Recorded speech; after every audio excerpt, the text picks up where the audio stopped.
Shalom saudara-saudara yang dikasihi Tuhan. Tujuan hidup adalah sesuatu yang sangat penting dalam kehidupan kita. Karena tujuan hidup itu yang menentukan kemana arah hidup kita. Dan kemana arah hidup kita menolong kita ketika kita mengambil keputusan etis di dalam kehidupan kita sehari-hari. Salam jumpa dalam program Tuhan adalah Gembalaku. Saudara, pernahkah saudara ditanya pertanyaan seperti ini? Sebenarnya, apakah tujuan dan arah hidupmu sebagai orang percaya? Apakah jawaban saudara? Saudara, mungkin ada di antara kita yang menjawab, saya harap saya masuk surga. Saudara, jawaban seperti ini adalah jawaban pada umumnya manusia yang memiliki paham teisme. Saudara, sebagai orang percaya yang sungguh-sungguh kepada Kristus, saudara, ini bukan lagi sebuah harapan. Karena Alkitab mengatakan bahwa kita orang percaya, ada kewargaan kita adalah di sorga. Meskipun kita masih hidup di dunia ini. Saudara, saya tidak tahu bagaimana jawaban orang-orang yang belum percaya Kristus ketika ditanya apakah tujuan hidupmu, arah hidupmu. Namun saudara, sebagai orang percaya, saudara, tujuan dan arah hidup kita itu adalah Kristus. Pribadi Kristus itu sendiri, bukan yang lain. Saudara, disitulah kita memahami bahwa kita menantikan kedatangan Tuhan Yesus yang kedua kali. Itulah yang kita nanti-nantikan dalam hidup kita. Saudara, pusatnya bukan saya, tetapi Kristus. Saudara, bukan tentang apa yang saya dapat di surga. Karena ketika saya mendapatkan Kristus, itu sudah mendapatkan segala-galanya. Saudara, mari kita membaca Filipi pasal 3 ayat 12-21. Bukan seolah-olah aku telah memperoleh hal ini atau telah sempurna, melainkan aku mengejarnya kalau aku dapat juga menangkapnya. Karena aku pun telah ditangkap oleh Kristus Yesus. Saudara-saudara, aku sendiri tidak menganggap bahwa aku telah menangkapnya. Tetapi ini yang kulakukan, aku melupakan apa yang telah di belakangku dan mengarahkan diri kepada apa yang di hadapanku dan berlari-lari kepada tujuan untuk memperoleh hadiah, yaitu panggilan sorgawi dari Allah dalam Kristus Yesus. Karena itu marilah kita yang sempurna berpikir demikian. Dan jikalau lain pikiranmu tentang salah satu hal itu akan dinyatakan Allah juga kepadamu. Tetapi baiklah tingkat pengertian telah kita capai, kita lanjutkan menurut jalan yang telah kita tempuh. Saudara-saudara, ikutilah teladanku dan perhatikanlah mereka yang hidup sama seperti kami yang menjadi teladanmu. Karena seperti yang telah kerap kali kukatakan kepadamu, dan yang kunyatakan pula sekarang sambil menangis, banyak orang yang hidup sebagai seteru salib Kristus. Kesudahan mereka ialah kebinasaan, Tuhan mereka ialah perut mereka, kemuliaan mereka ialah aib mereka, pikiran mereka semata-mata tertuju kepada perkara duniawi. Karena kewargaan kita adalah di dalam sorga. Dan dari situ juga kita menantikan Tuhan Yesus Kristus sebagai Juru Selamat yang akan mengubah tubuh kita yang hina ini sehingga serupa dengan tubuhnya yang mulia menurut kuasanya yang dapat menaklukkan segala sesuatu kepada dirinya. Saudara yang dikasihi oleh Tuhan, firman Tuhan hendak mengajarkan kepada kita bahwa kehidupan sebagai orang percaya itu tidak statik, atau kehidupan orang percaya itu bukannya sudah selesai, melainkan dinamis dan progresif. Saudara, jikalau kehidupan orang percaya itu kehidupan yang sudah statik, maka saudara, kehidupan orang percaya itu menjadi kehidupan yang tidak lagi memiliki motivasi dan dorongan yang kuat untuk maju. Karena ada orang-orang percaya berpikir bahwa kalau hidup kita karena anugerah, maka kita tidak perlu melakukan apa-apa. Semua pemberian Tuhan, tidak sama sekali. Saudara, justru saudara, anugerah Tuhan itu yang memberikan dorongan motivasi kepada kita. bahwa hidup kita ini hidup yang dinamis. Saudara, firman Tuhan mengajar kepada kita bahwa kehidupan orang percaya adalah kehidupan di dalam perjuangan. Saudara, perjuangan untuk selalu mengambil kesempatan yang Tuhan sediakan dan tujuannya adalah Kristus. Saudara, apakah pesan firman Tuhan bagi kita? Yang pertama, saudara, orang percaya adalah milik Kristus sepenuhnya, untuk pada akhirnya memiliki Kristus sepenuhnya. Saudara, firman Tuhan berkata begini, bukan seolah-olah aku telah memperoleh hal ini atau telah sempurna, melainkan aku mengejarnya. Kalau aku dapat juga menangkapnya, karena aku pun telah ditangkap oleh Kristus Yesus. Saudara-saudara, aku sendiri tidak menganggap bahwa aku telah menangkapnya. Tetapi ini yang kulakukan, aku melupakan apa yang telah di belakangku dan mengarahkan diri kepada apa yang di hadapanku. Dan berlari-lari kepada tujuan untuk memperoleh hadiah, yaitu panggilan sorgawi dari Allah dalam Kristus Yesus. Karena itu marilah kita yang sempurna berpikir demikian. Dan jikalau lain pikiranmu tentang salah satu hal, hal itu akan dinyatakan Allah juga kepadamu. Saudara, orang Kristen itu adalah orang yang dimiliki oleh Kristus. Itulah orang Kristen. Saudara dan saya sebagai orang percaya, engkau adalah milik Kristus. Kenapa engkau dan saya milik Kristus? Karena engkau telah dibayar dengan harga yang lunas. Bukan dengan emas dan perak, tetapi dengan darah Yesus Kristus yang kudus. Sehingga saudara dan saya menjadi milik Kristus. Saudara, sebagai milik Kristus, maka saudara-saudara, kita sedang berlari-lari kepada panggilan sorgawi yang Allah canangkan kepada kita di dalam Kristus. Apakah itu panggilan sorgawi itu? Yaitu supaya kita akhirnya memiliki Kristus sepenuhnya. Saudara, apa bedanya kita menjadi milik Kristus dan kita memiliki Kristus?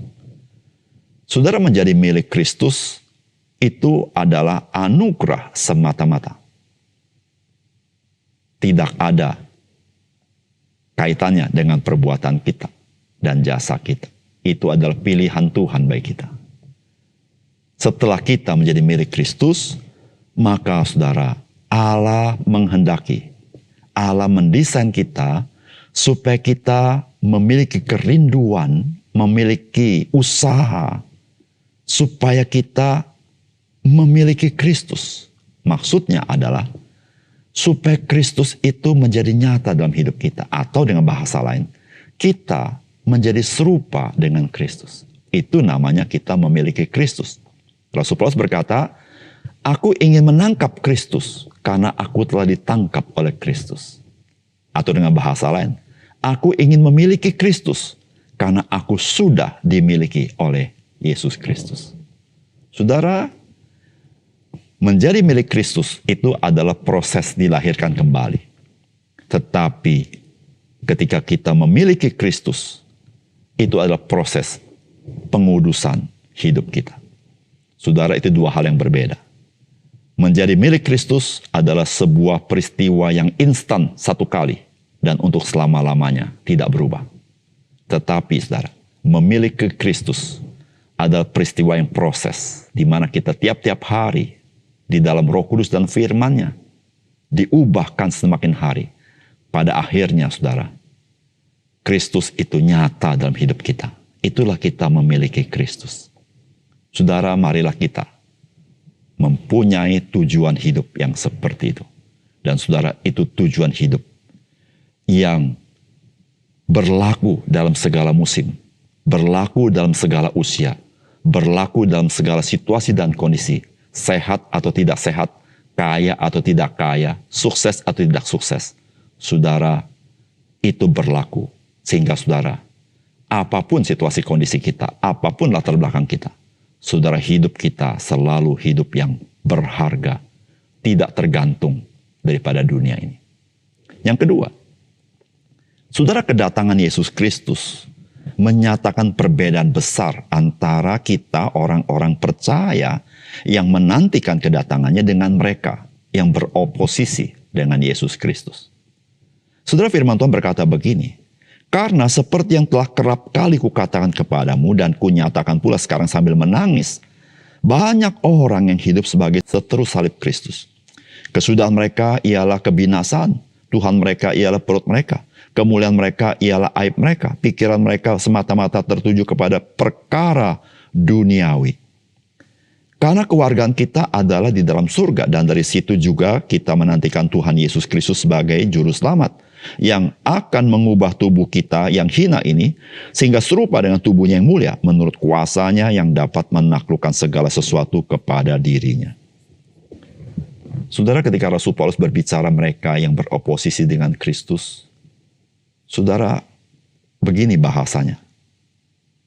Karena seperti yang telah kerap kali kukatakan kepadamu dan kunyatakan pula sekarang sambil menangis. Saudara, itulah hati Kristus kepada mereka yang beroposisi. Itulah hati pelayan Kristus kepada mereka yang beroposisi dengan Kristus. Itulah hati orang percaya kepada mereka yang belum percaya, bahkan melawan. Saudara, bukan hati yang membenci, menghina, atau bahkan hati yang ingin membalas dendam, tetapi hati yang berbelas kasihan kepada mereka yang belum percaya, bahkan mereka mungkin melakukan perkara-perkara yang tidak patut dilakukan karena oposisi mereka. Saudara, inilah perasaan Rasul Paulus kepada orang yang dengan jelas menentang Kristus. Saudara, mengapa demikian? Saudara, karena saudara, Rasul Paulus berkata, firman Tuhan berkata, kesudahan mereka itu, saudara, itu binasa, saudara. Betapapun kerasnya mereka menentang Kristus, saudara, pada akhirnya mereka binasa. Sebelum mereka binasa, Tuhan mereka itu perut mereka, saudara. Perut mereka itu berbicara hawa nafsu mereka. Saudara, di dunia ini, saudara-saudara, dikatakan tidak ada teman yang sejati. Yang ada adalah kepentingan yang sejati. Saudara, itu yang disebut dengan Tuhan mereka, perut mereka. Ketika perut mereka membutuhkan apa, disitulah teman bisa jadi lawan, lawan bisa jadi kawan. Alkitab katakan kemuliaan mereka adalah aib mereka. Saudara, hari ini kita menyaksikan ada orang berbangga-bangga untuk sesuatu yang aib dalam hidup ini. Saudara, mereka itu pikirannya semata-mata kepada perkara duniawi. Saudara, perkara duniawi itu, saudara-saudara, bukan semata-mata bicara materi, tetapi duniawi itu artinya, saudara-saudara, filosofisnya. Filosofi yang bersifat duniawi. Saudara, terjadi perbedaan besar ketika Tuhan Yesus datang kembali antara orang percaya Yesus Kristus yang menantikan Tuhan dan orang yang beroposisi kepada Kristus. Saudara, bagi kita sebagai orang percaya, hari itu adalah hari di mana Allah menyatakan kita adalah anak-anak Allah yang nyata. Kita menerima kemuliaan daripada Kristus. Kita mengenakan tubuh yang baru, menggantikan tubuh yang hina itu. Dan kita menjadi serupa dengan Dia dalam kemuliaan dan kuasanya. Saudara, karena itu, saudara, marilah kita yang tahu bahwa kita adalah orang-orang yang mendapatkan kemuliaan Kristus itu. Marilah kita hidup di dalam kemuliaannya. Janganlah kita menyakiti hati Tuhan. Janganlah kita mendukakan hati Roh Kudus. Marilah kita hidup di dalam Injil dan kita berbelas kasihan kepada orang-orang yang belum mengalami kasih Kristus. Mari kita berdoa. Bapa di surga, terima kasih untuk firman-Mu yang menolong kami bagaimana kami harus hidup sebagai orang percaya. Tuhan, terima kasih karena kami sudah menjadi milik Kristus dan menjadi satu kerinduan kami. Kami boleh memiliki Engkau dalam hidup kami, dalam arti kami menjadi serupa dengan Engkau. Terima kasih Tuhan. Dalam nama Tuhan Yesus kami berdoa. Amin.